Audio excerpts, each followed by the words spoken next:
দর্শক স্বাগত জানাচ্ছি 24 ভয়েসের পক্ষ থেকে। আমি আব্দুর রহমান হীরা। দর্শক, আমরা সিলেটের ইতিহাস ঐতিহ্য নিয়ে কাজ করি। ধারাবাহিকভাবে কাজ শুরু করেছি। আমরা সিলেটের ইতিহাস ঐতিহ্য আপনাদের মাঝে উপস্থাপন করার চেষ্টা করি। তার এই ধারাবাহিকতায় আজকে আমরা যেখানে অবস্থান করছি সেটি হচ্ছে সিলেট সিভিল সার্জনের বাংলো। আজকে আমরা সিভিল সার্জনের বাংলোটি দেখাবো। এই বাংলোটি নির্মাণ হয় ব্রিটিশ শাসন আমলে। তো বাংলোটি কত সালে নির্মাণ হয় সেই সঠিক সন তারিখ আমরা জানি না, আমাদের জানা নেই। আমরা জানার চেষ্টা করব। আপনারা আমাদের সাথে থাকুন। আমরা বাংলোর চতুর্দিক আপনাদেরকে দেখাবো এবং ভিতরে প্রবেশ করব। ভিতরের কারুকাজগুলি আপনাদেরকে দেখাবো। কী কী উপকরণ দিয়ে এই বাংলোটি নির্মাণ করা হয়েছে আমরা আপনাদেরকে জানাবো এবং দেখাবো। আপনারা আমাদের সাথে থাকুন। আমরা বাংলোর চতুর্দিক দেখাচ্ছি আপনাদের। অসাধারণ একটি বাংলো এবং অনেক বড় একটি বাংলো। উঁচু একটি টিলাতে এই বাংলোর অবস্থান। সিলেটের চৌহাট্টায় এই বাংলোর অবস্থান আপনাদেরকে দেখাচ্ছি। অসাধারণ একটি বাংলো, অনেক উঁচু একটি টিলার উপরে এই বাংলোর অবস্থান। আমরা আপনাদেরকে বাংলোর চতুর্দিক দেখাচ্ছি।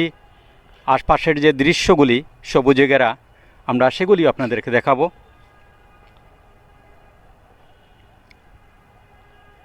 সিলেট হচ্ছে ইতিহাস ঐতিহ্যের নগরী, আর এই বাংলোটি অতীত ইতিহাসের সাক্ষী হয়ে দাঁড়িয়ে রয়েছে এখানে। আমরা আপনাদেরকে দেখাচ্ছি এই বাংলোটি। অসাধারণ একটি বাংলো। সিলেটে এরকম বাংলো হাতে গোনা কয়েকটি বাংলো আছে, তার মধ্যে এই একটি বাংলো। অসাধারণ এই বাংলো, অনেক উঁচু একটি টিলার উপর অবস্থান এই বাংলোর।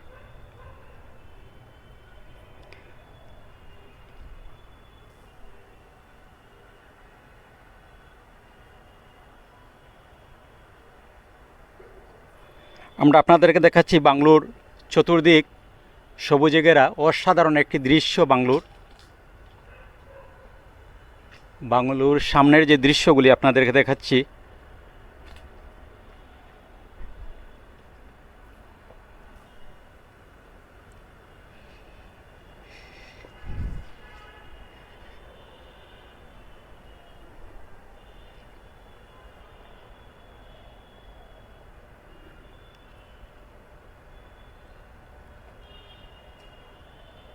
আমরা দেখাবো আপনাদের বাংলোতে প্রবেশ করার যে রাস্তা, সেটি দেখাবো আমরা। অনেক উপরে একটি টিলার উপরে বাংলোর অবস্থান আপনাদেরকে আমরা দেখাচ্ছি। বাংলোতে যেভাবে উঠতে হয়। আমরা প্রবেশ করছি সিভিল সার্জনের বাংলোতে।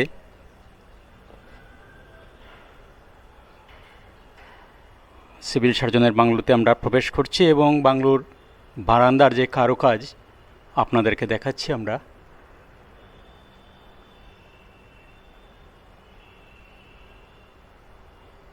অসাধারণ কারুকাজ। বাংলো কবে নির্মাণ হয়েছে আমরা সঠিকভাবে সন তারিখ জানি না, তবে ধারণা করা হচ্ছে 1880 সালের দিকে এ ধরনের বাংলো সিলেটে নির্মাণ কাজ শুরু হয়।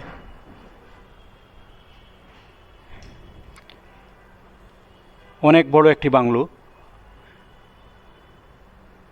আমরা বাংলোর যে বারান্দার যে কারুকাজ, ছাদ, এগুলি দেখাচ্ছি আপনাদের। এবং আমরা বাংলোর যে কোনো একটি রুমে প্রবেশ করব। রুমের ভিতরটিও আপনাদেরকে দেখাবো। আমরা দেখাচ্ছি এখন বাংলোর বারান্দা। অনেক বড় একটি বাংলো, সিলেট সিভিল সার্জনের বাংলো।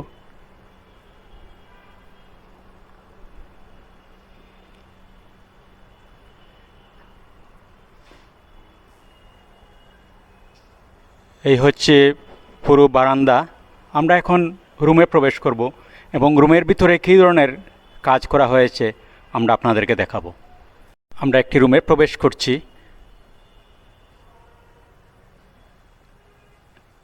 এই হচ্ছে রুমের ছাদ।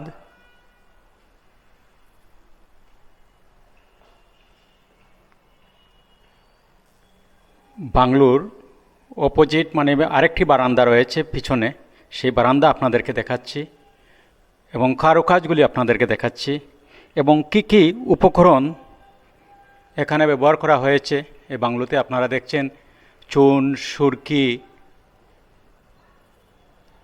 অ্যাঙ্গেল, কাঠ এসব উপকরণ দিয়ে বাংলো তৈরি করা হয়েছে। এবং এই বাংলো তৈরি করেছেন যারা ব্রিটিশ শাসন আমলে ব্রিটিশ এই বাংলো তৈরি করেছিলেন। ব্রিটিশরা এই বাংলো তৈরি করেছিলেন। এরকম অনেক বাংলো রয়েছে সিলেটে, চা বাগানেও রয়েছে এরকম সুন্দর সুন্দর বাংলো, বড় বড় বাংলো। আর এটা হচ্ছে সিলেটের সিভিল সার্জনের বাংলো। আমরা আপনাদেরকে বাংলোর পিছনে যে আরেকটি বারান্দা, সেই বারান্দা দেখাচ্ছি আপনাদের। অনেক বড় এই বাংলোটি, এবং বাংলোটি ঠিক আগের মতোই রয়েছে, সাজানো গুছানো এখন পর্যন্ত।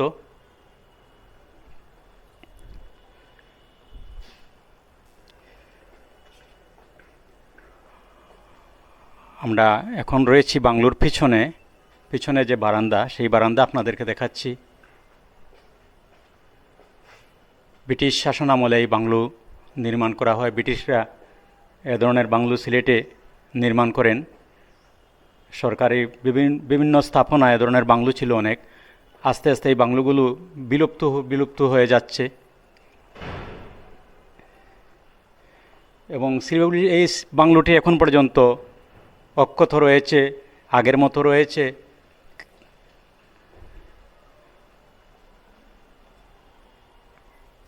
আরেকটি রুমে আমরা প্রবেশ করছি।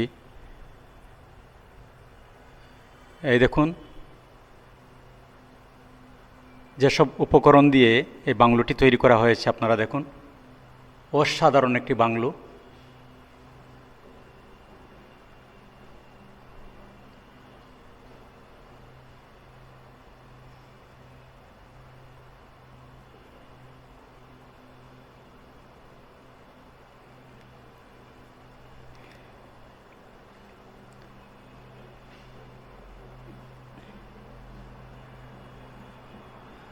আরেকটি রুমে আমরা প্রবেশ করছি।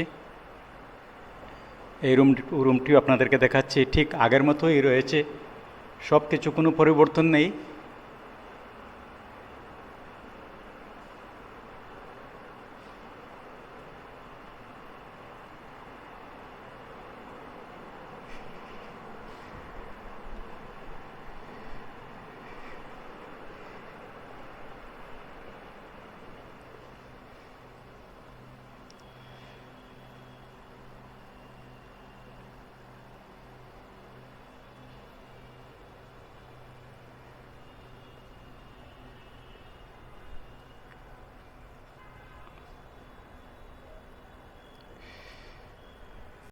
দর্শক, এই বাংলো সম্বন্ধে আমরা আরও বিস্তারিত জানব সিলেটের সিভিল সার্জন জনাব মোহাম্মদ নাসির উদ্দিন মহোদয়ের কাছ থেকে। আমরা বাংলো সম্বন্ধে আরও বিস্তারিত জানব। আপনাকে 24 ভয়েসে স্বাগত জানাচ্ছি। আপনি যদি এই বাংলো সম্বন্ধে একটু বিস্তারিত আমাদেরকে বলেন। আমরা দেখছি যে বাংলোটি ব্রিটিশ শাসন আমলে নির্মাণ করা হয়েছে, এবং বাংলোটি এখন অনেক কাজ লাগবে, বাংলো আরও সংস্কার কাজ লাগবে। এই ব্যাপারে যদি আপনার কোনো বক্তব্য থাকে। ধন্যবাদ আপনাকে। আসলে এটা একটা ঐতিহ্য, সিলেটের ঐতিহ্য। আমরা আমাদেরও চাওয়া ঐতিহ্যটাকে যাতে এটা টিকে থাকে আরও 50-100 বছর। আসলে এর জন্য যেহেতু এটা একটা পুরানো ভবন, অনেক দিনের, এটাতে আসলে আমাদের যদি আমরা প্রতি বছর যদি কিছু রিপেয়ার রিনোভেশন করি তাহলে এটাকে টিকে থাকবে। বিশেষ করে আমি যদি বলি, যেহেতু এটা পাহাড়ের উপরে, এটার আশেপাশে কিছু বসতি হয়েছে, ওদের সাথে যদি একটু মিলেমিশে আমরা থাকতে পারি, পাহাড়টা যাতে ওরা যদি পাহাড়ে যাতে বসতি স্থাপন না করে, এবং সাথে সাথে আমাদের যারা সরকারি দপ্তর আছে রিপেয়ারের জন্য, আমাদের স্বাস্থ্য প্রকৌশলী বিভাগ আছে বা গণপূর্ত বিভাগ আছে, আমরা ওদের মাধ্যমে বিভিন্ন সময়ে আমাদের এটা রিপেয়ার বা অন্যান্য কাজগুলো করাই। সবার সহযোগিতায় আমরা চাই এটা ঐতিহ্যটা ধরে থাকুক, এটা আরও টিকে থাকুক আরও 100 বছর। বাংলোর পশ্চিমে কিছু অংশ দেখছি আমরা ধসে পড়ছে, মানে বাংলোটি এখন ঝুঁকিতে রয়েছে, সে ব্যাপারে আপনারা কোনো উদ্যোগ গ্রহণ করেছেন? হ্যাঁ, আপনাকে ধন্যবাদ। এখানে আসলে আমরা চাই সবাই মিলেমিশে থাকতে। এখানে আমাদের কিছু মানুষ আছে যারা সরকারি জমি দখলের ব্যাপারে ওদের কিছু আগ্রহ থাকে, তো আমরা ওদেরকে আমরা বলেছি, এবং যাতে আমরা চাই ওদের সাথে মিলেমিশে থাকতে, এবং বাংলোটা যাতে সুরক্ষিত থাকে, যাতে ওরা আমাদের এখানে যাতে আর বসতি স্থাপন না করে, কিংবা যতটুকু আছে আমরা চাই এখানে আরও গাছপালা লাগিয়ে যাতে এটা ভবিষ্যতে যাতে পাহাড়ের মাটি যাতে ধসে না পড়ে সেদিকে আমাদের নজর আছে। আমরা সবাই মিলেমিশে থাকবো এবং এই বাংলোটাকে আমরা সিলেটের একটা ঐতিহ্য হিসাবে ধরে রাখতে চাই। আপনি বিভিন্ন জেলায় চাকরি করে আসছেন, সিলেটে যে এই বাংলোতে আপনি আছেন তার অনুভূতি একটু যদি। না, এটা অবশ্যই আমার জন্য একটা সৌভাগ্য এবং আমার কাছে অনেক ভালো লাগে।